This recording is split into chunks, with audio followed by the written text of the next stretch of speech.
le frère Péri-Green. Il a mis ça dans sa biographie, les actes du prophète. Suivez-moi maintenant très attentivement. Si vous ratez ça, vous regardez. Nous sommes venus ici pour une commémoration.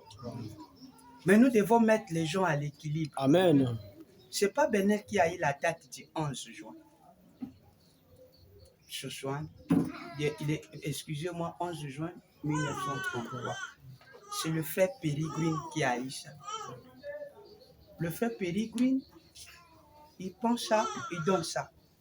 Et comme toutes les petites biographies ont été soutirées de lui, à part Gordon Lisdale qui avait déjà commencé, et après, lui, il vient. André Morin aussi fait sortir un trésor dans un vase de terre. Tout se soutient sur l'événement de Péri-Green, parce qu'il était le seul qui était au chevet de Frère Branham quand il y a eu l'accident. La plupart de ces accidents, quand on parle de l'accident, on fait souvent référence à Frère Péri-Green. Frère Péri-Green vient, c'est là qu'il va lâcher le mot le 11 juin. Mais ce n'est pas mauvais en soi, parce que quand j'ai vérifié les calendriers de 33, il y avait 2 dimanches avec ces dates. Le 11 juin était un dimanche. La citation ici dit que Frère Branham avait baptisé, c'était un dimanche après-midi.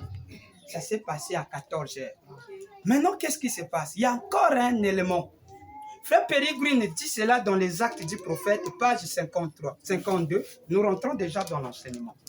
Parce que c'est quelque chose de très capital. Je suis en train de vous dire que ce n'est pas le révérend Benel qui a fondé la date. Elle était déjà là. Et nous allons aussi appeler Frère Branham de nous donner sa version sur cet événement. Amen. Parce que cet événement nous procure la vie éternelle. Celui qui ne croit pas ça, ça lui regarde. Dans cet événement, nous avons des acteurs que nous allons parler. La 17e personne s'appelle Edward Colvin. Amen. C'est lui qu'on appellera la 17e personne. Amen.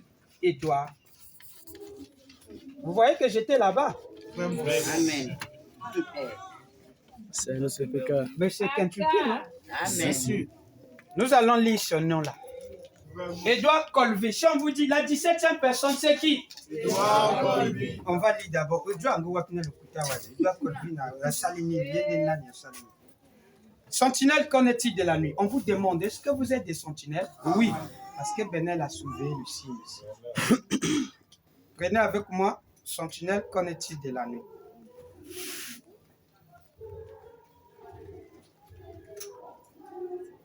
Edward Colvin, c'est un frère qu'on doit connaître. Amen. Prêché le 22, 7e mois. 7e mois, année 60.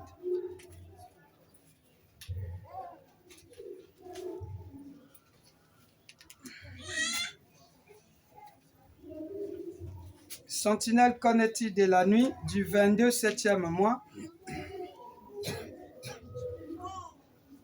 année 60. 22, 7e mois, 60. Merci Seigneur, voilà. Sentinelle, qu'en est-il de la nuit? Le paragraphe 22.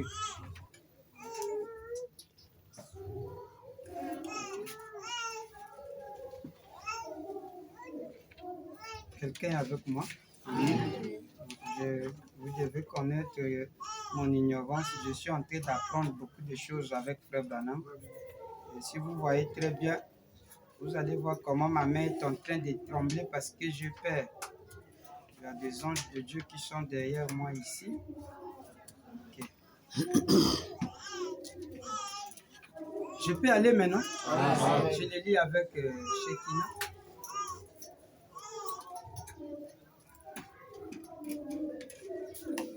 Paragraphe 21. Non, point d'abord 22. La 17e ou la 18e personne, les diacres et les administrateurs conduisaient les gens dans l'eau. Était un jeune homme du nom de Colvin. Amen. Quelqu'un peut acclamer pour Amen. Le ciel était complètement terrain. Le maïs était complètement desséché. Nous n'avions pas eu de pluie depuis 3 semaines en plus. Oh, les cultures étaient en souffrance. Et le ciel était comme des reins. Vous connaissez ce que veut dire les reins? Amen. C'est le jugement. Amen. Ah, le docteur est là. Acclamez Amen. pour lui. Amen. On a parlé de quel nom? Deuxième témoin, le procès. Un procès de 64. C'est là qu'on va citer son nom, Edouard Colvin. Frère Branham était là, lui-même était dans cet événement. C'est à lui de nous parler ce qui s'était passé là-bas. Amen. Parce que chaque événement spirituel est un signe. Amen. Le 12 avril 64. 12 avril 64. Un procès du 12 avril 64. Le paragraphe, nous sommes au paragraphe 148.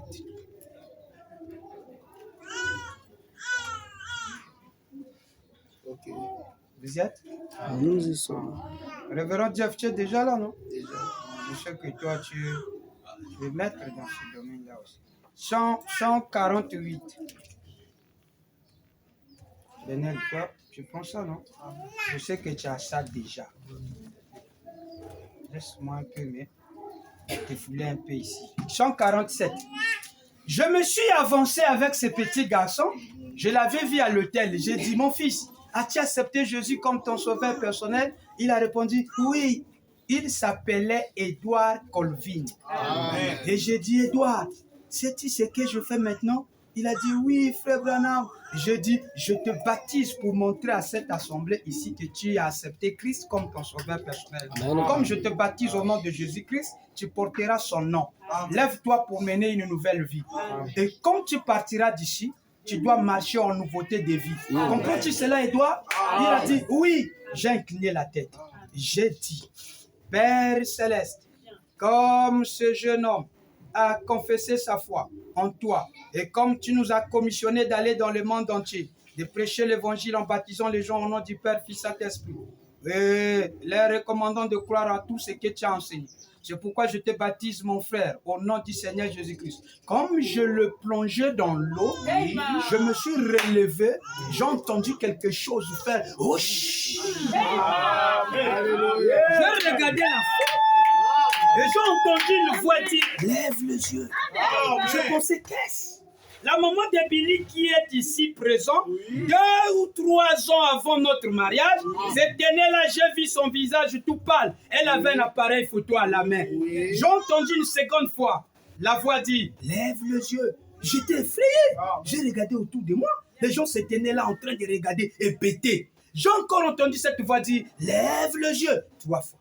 Et quand je regardais, et voici venue cette même colonne de feu qui avait conduit Israël à travers le désert de milliers de yeux. Il a regardé directement au-dessus de l'endroit où je me tenais. Elle a dit, comme Jean-Baptiste qui envoyé, comme précurseur de la première venue, ton message couvrira la terre et sera le précurseur de la seconde venue de Christ. Cela a paru dans le journal de l'association presse. Le docteur Lival ici présent cet après-midi l'a amené au Canada et ailleurs. Une lumière mystique apparaît au-dessus d'un prédicateur baptiste de la région pendant qu'il le baptisait. Amen. Quel est le nom de ce jeune homme?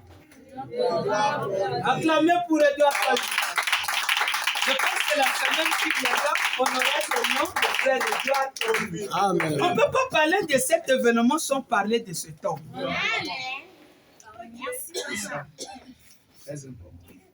Quel est le nom de la 17e personne? Edouard Colvin. Là, je vous amène à Jeffersonville.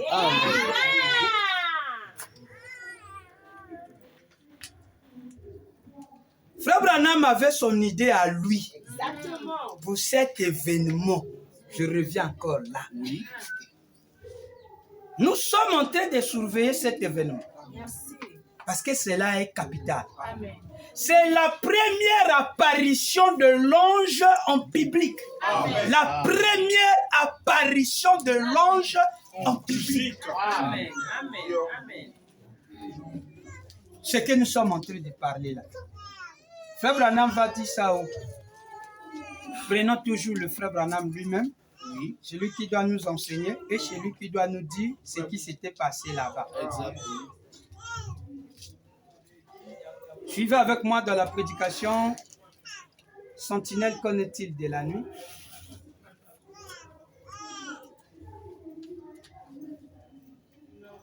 C'était la première fois qu'il sortait pour ordonner. On l'avait ordonné son ministère. Et le premier réveil qu'il va donner, c'est ce qui va arriver là-bas. Et c'est ce qui va se passer là-bas. La première apparition de l'ange en public. En public. Suivez avec moi.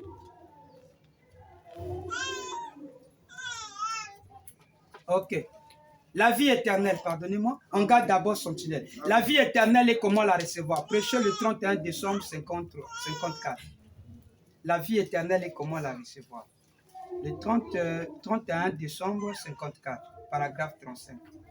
Papa Branham dit. Il dit quoi?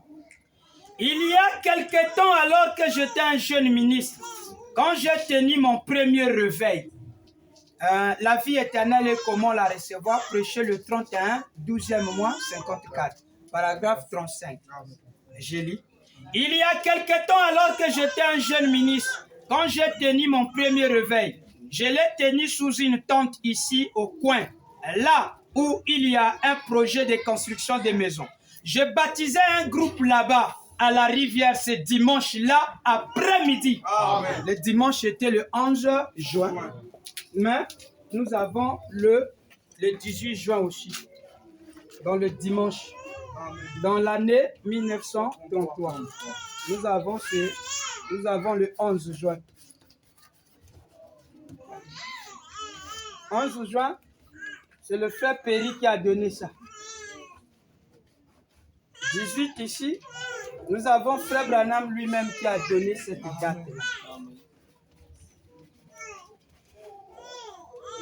Mais quand je regardais dans le calendrier, le 11 juin, c'était un dimanche. Amen. Ça répond à la citation. Amen. Le 18 aussi, c'était un dimanche. Ça va aussi répondre à la citation. Amen. Et nous allons choisir qui on va faire. Ok.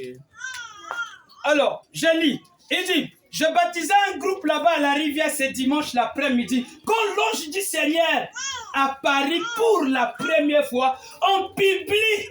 Amen. L'ange du Seigneur apparut pour la première fois en public. Frère Branham ne ment jamais. Amen. Donc pour nous, c'est la première apparition de l'ange du Seigneur en public. Amen. La photo que nous avons ici, c'est fait en 50. Amen. Donc nous avons 33. C'est 33 qui était d'abord avant 50. Et là-bas, c'est en public que tout le monde le voit. Et c'est pour ça qu'on ne peut pas rater cet événement majeur. Nous devons commémorer cet événement. Pourquoi commémorer cet événement? Parce que cela va susciter la foi en chacun de nous. Amen. Sans ça, sinon nous allons être comme des perroquets qui ne savons pas là où nous sommes en train d'aller. Amen. Frère Branham nous recommande d'aller là-bas. Pour aller faire quoi? Frère Branham me dit, vous aimeriez peut-être aller jeter un coup d'œil là-bas. Amen. Voilà pourquoi je m'étais toujours dit quand Dieu va bénir et que si Dieu vous bénissait, n'oubliez jamais quand vous allez faire un tour à Jeffersonville. N'oubliez jamais d'aller à Ohio. Parce que Ohio fait partie de notre histoire. À Ohio, quand vous arriverez là-bas, moi j'ai souvent dit ça, quand j'arriverai là-bas, je dois me faire rebaptiser. Parce que la rivière là est tellement sacrée. Frère Branham dira quelque chose de très sacré. Quand les prédicateurs qui sont arrivés à Jérusalem, ils sont arrivés là où Jésus était baptisé. Puisqu'ils étaient des commémorateurs comme Bill Paul et Kentucky, comme Daniel. Ils arrivent là où l'histoire de la Bible était écrite. Vous savez qu'ils avaient une caméra. Ils ont commencé à tourner le film. Ils ont commencé à dire aux gens, nous allons vous montrer le parcours que les enfants d'Israël ont fait. Ils ont commencé à filmer ces endroits, arracher même l'herbe qui était là, ils criaient, ils chantaient des louanges. Maintenant, celui qui n'est pas spirituel dit, après ils sont tentés de se taper une fête. Ils oublient que c'est une fête sacrée. Amen. Ils ne sont pas arrêtés là. Ils sont allés même là où Jean-Baptiste avait baptisé Jésus. Quand ils arrivent là-bas, première réaction qui arrive pour un homme spirituel, Ils se sont mis à se baptiser les uns les autres. Ils ont dit quoi? Mais c'est là où le maître était baptisé. On ne peut pas laisser cet endroit comme ça. Je vais dire Frère Branham pour animer un peu la scène. Et donner la foi de l'enlèvement. Frère Branham dit quelque chose. Israël à Kadesh Barnea. Israël à Kadesh Barnea. Israël à Kadesh Barnea. Prêché le 28, 3e mois 53, paragraphe 200 à 201. Seigneur Branham dit, Israël à Kadesh Barnea. Suivez là où je suis en train de vous amener. Hein. Une fois que vous arrivez à Oyo, cher bro, tu amènes ton bidon comme je vous ai dit. Amen. Il faut prendre ce taux-là. Amen. Quand vous allez voir les deux anges, Billy Graham et comment on appelle Billy Paul et frère prophète Joseph. Quand ils arrivent, ils vont vous dire, nous allons vous faire un tour à Jeffersonville. Vous faire marcher l'endroit où Dieu a marché de nouveau sur la terre. Dans un homme appelé William Branham. Vous savez ce qu'ils ont dit? Ils sont allés même filmer la rivière Ohio. Et un adorateur comme moi arrivé là-bas, je veux me comporter comme ces petits. Je veux d'abord. Frère Branham savait pourquoi il donnait cette histoire. Parce qu'il y avait déjà une vision focalisée pour Bill Paul et Kentucky et pour celui qui sera aux États-Unis. Oh, ça va? Amen. Paragraphe 200. Si seulement je pouvais me tenir où se tenait Moïse. Et parcourir le paysage des yeux. Dieu voulant, j'aimerais pour les quelques prochains mois me tenir là, sur la montagne et regarder du côté où ils ont traversé. Mais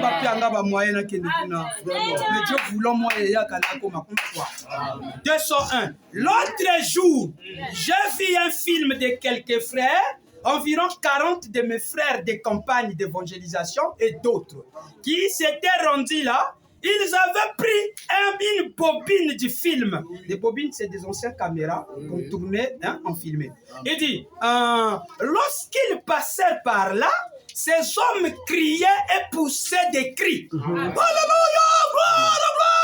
voulant arracher tous les buissons de la rive où les enfants d'Israël étaient passés. Amen. Là où Jésus fut baptisé, et chacun de ses prédicateurs s'est jeté dans l'eau avec ses vêtements et tout.